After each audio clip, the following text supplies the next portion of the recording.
জেলা থেকে সরাসরিতে এবার অন্যান্য খবরের দিকেও নজর রাখবো, কারণ কমিশনের কড়া বার্তায় সতর্ক এবার দিলীপ ঘোষকে কড়া বার্তা দিয়েছে কমিশন।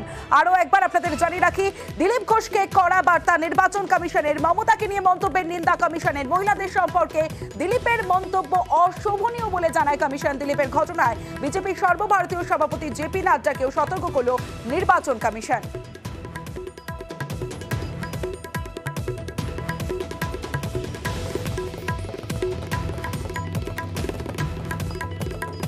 আমি ওই কথা বলেছি, আগামী দিনে আমি ভাষা যাতে ঠিক হয় সে সতর্কতা।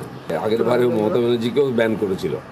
বহু লোককে এটা হয়, নির্বাচন বিশেষ করে পশ্চিমবাংলায় যে ধরনের রাজনীতি চলে, নির্বাচন কমিশন সেটাকে অ্যালাউ করবে না। হয়তো আপনারা জানেন কী ধরনের ভাষা ব্যবহার হয়। তো এটা তর্ক বিতর্ক চলতে থাকে, আর সবার এবারে সতর্ক থাকা উচিত যাতে টেম্পারেচার না বাড়ে। আমিও কমপ্লেন করেছি এখানে আমার বিরুদ্ধে প্রার্থী যে ধরনের শব্দ ব্যবহার করেছেন। আমিও দেখতে চাই ইলেকশন কমিশন তাকে শোকজ করে কিনা, নাহলে ভাববো এগুলো একতরফা হচ্ছে।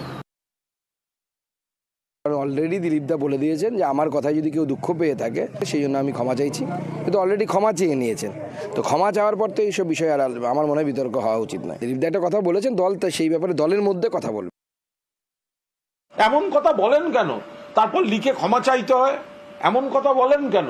যার সপক্ষে যুক্তি দাঁড় করাতে পারেন না।